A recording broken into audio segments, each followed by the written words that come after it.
kasih tahu ya, saya ingatkan sekali lagi. Dulu bahkan Habib Rizik itu cucu Nabi loh guys. Caci maki Jokowi itu jual kodok. Dia itu seorang kafir. Dia itu ada kok Habib seperti itu. Saya sebagai orang Indonesia, saya sebagai warga Nahdiyin mendengar hal seperti itu sampai merinding saya. Kami soalnya nggak pernah diajarkan adab seperti itu ya. Nggak pernah. Kenapa Habib Rizik menyampaikan seperti itu? Hanya demi politik. Hanya demi politik praktis. Politik praktis, politik seorang sipil. Hanya ingin mengalahkan sebuah dukungan, hanya untuk mencari simpati, hanya ingin memilih salah satu dukungan. Habib Rizik dulu seperti itu loh. Parah, nggak ada yang berani. Kamu berani sama Habib Rizik, berarti kamu nggak dapat syafaat dari Nabi.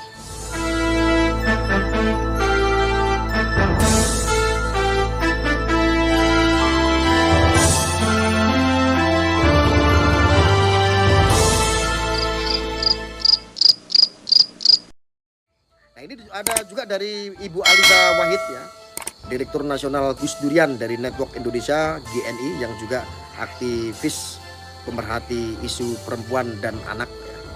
Perempuan itu juga diharapkan dapat menjadi benteng yang kokoh untuk menghalau praktik kekerasan dan intoleransi sedari dini dari rumah tangganya masing-masing. Ya, makanya pada era Bani Umayyah itu masjid pernah menjadi arena politik selama 60 tahun teman-teman. Masjid dijadikan tempat saling hujat karena beda orientasi politik. Di masa Umar bin Abdul Aziz, masjid sebagai tempat aktivitas politik dihentikan. Beliau meminta khatib membacakan surah An-Nahl ayat 90 di akhir khutbah Jumat dan itu dibaca hingga hari ini termasuk di Indonesia. Jadi itu sudah dari sejak zaman era Bani Umayyah yang waktu itu saya pernah sampaikan, dan ini juga Kak Islah sering menyampaikan ya, bahwa itu tuh dulu Indonesia seperti ini karena dulu pun sudah pernah terjadi bahwa aliran-aliran atau paham cara-cara praktik itu dilakukan di era Bani Umayyah ya. Makanya lawan politisasi agama, jangan tunggangi agama demi membenahi ambisi politik. Nabi mewariskan Islam untuk membangun akhlakul karimah dan rahmat, bukan alat untuk berpolitik. Ini harus betul-betul dipahami oleh semua komponen masyarakat ya. Yang kita ini kan bangsa besar ya, harus paham. Kalau kita nggak paham, kita nggak tanamkan itu, kita nggak dasari itu keimanan kita, maka kita akan gampang tersulut, terpecah belah, gampang dipropaganda sama mereka, provokasi oleh mereka ya. Nah ini kejahatan terbesar adalah pembunuh-pembunuh yang menggunakan kedok agama, yaitu yang disebut teroris. Yang disebut teroris itu membunuh, melakukan kejahatan, ngebom sana, ngebom sini dengan menggunakan kemuliaan-kemuliaan kesolehan agama. Atas nama apa? Jihad. Maka sering saya sampaikan teman-teman, kalau kamu ingin melakukan kejahatan, maka atas namakan jihad akan terlihat mulia. Yes. Maka waspada terorisme di Indonesia. Nih menurut indeks terorisme global, Indonesia adalah negara ke-24 yang rentan terhadap terorisme. Meski berada pada posisi medium, impact kita perlu lebih waspada mengingat meningkatnya ancaman cyber terorisme. Merinding saya. Merusak. Makanya bibit-bibitnya teroris itu ya dari orang-orang yang intoleran, orang-orang radikal. Wahabi intoleran, mereka adalah bibitnya. Kalau FPI intoleran, berarti itu adalah bibitnya. Bibit-bibit itu. Hati-hati loh. Kalau nggak kuat, habis Pak. Keimanan Anda Pak, bisa jadi orang jahat Anda Pak. Asal muasal dari Pilkada DKI. Akhirnya berkembang biak. Kenapa? Saat itu DKI itu promotornya sendiri adalah orang yang mengaku cucu Nabi. Bagaimana nggak rusak? Ketika orang mengatasnamakan gue ini cucu Nabi, lu harus ikut sama gue. Kalau lu nggak ikut sama gue, lu nggak dapet syafaat. Nah ini kan semua berawal dari situ ramenya. Ada banyak orang yang terpapar radikal ya karena ini. Gimana enggak waktu itu? Anda masih inget nggak waktu itu dulu tuh? Ayo, masih inget nggak? Lu kalau berani menghina cucu Nabi, lu nggak dapat syafaat. Ya cucu Nabi yang mana dulu? Kita juga memiliki kewajiban untuk saling mengingatkan. Maka ketika putri Rasulullah mencuri pun akan dipotong tangannya. Tapi begitu masif dulu itu nggak ada yang berani menyuarakan. Nggak ada yang berani melawan. Miris loh saya. Waktu itu Bapak Ibu, saya miris sekali. Tak kasih tahu ya, saya ingatkan sekali. Dulu bahkan Habib Rizik itu cucu Nabi loh guys. Caci maki Jokowi itu jual kodok. Dia itu seorang kafir. Dia itu ada Habib seperti itu. Saya sebagai orang Indonesia, saya sebagai warga Nahdiyin mendengar hal seperti itu sampai merinding saya. Kami soalnya nggak pernah diajarkan adab seperti itu ya. Nggak pernah. Kenapa Habib Rizik menyampaikan seperti itu? Hanya demi politik. Hanya demi politik praktis. Politik seorang sipil. Hanya ingin mengalahkan sebuah dukungan. Hanya untuk mencari simpati. Hanya ingin memilih salah satu dukungan. Habib Rizik dulu seperti itu loh. Parah, nggak ada yang berani. Kamu berani sama Habib Rizik, berarti kamu nggak dapat syafaat dari Nabi. Itu loh sampai terngiang sampai sekarang. Ngeri dulu. Gak ada yang berani.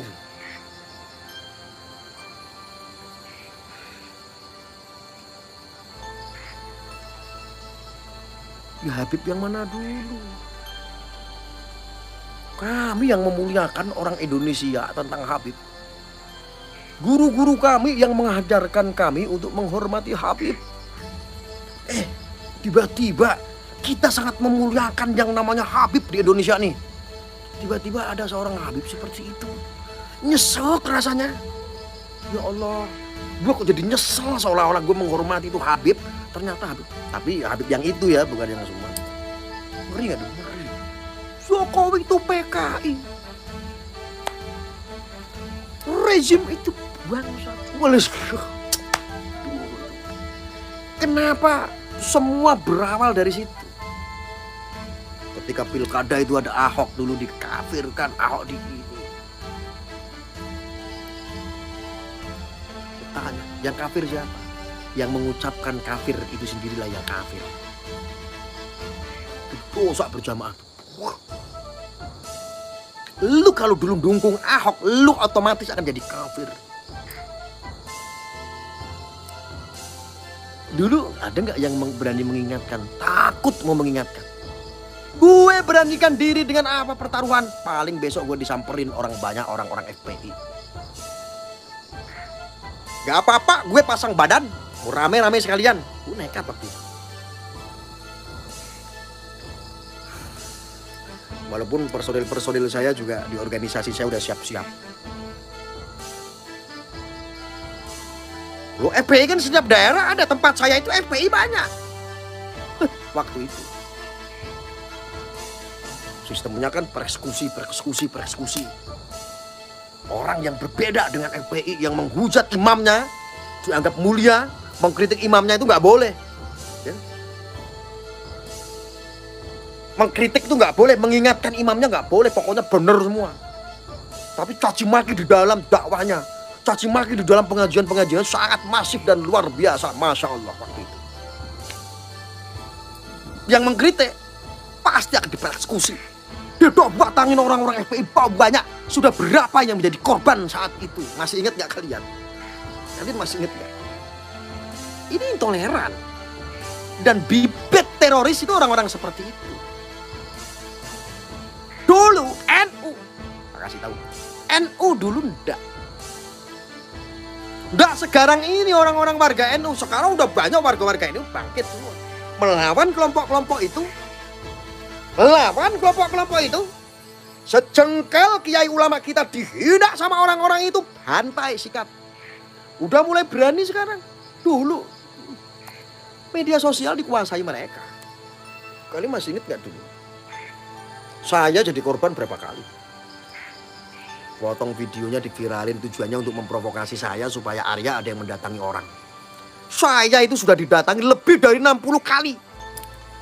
Kalau saya hitung tuh 60 kali lebih didatangi gerombolan-gerombolan tuh banyak kali. Bahkan dulu ada video yang saya viralkan dulu. Saya didatangi sama kelompok-kelompok itu. Mau datangin, di kantor saya didatangin, di markas saya standby di situ datangin. Sampai bosen mereka, sampai kapok mereka. Dan di garis keras mereka punya Gus Nur.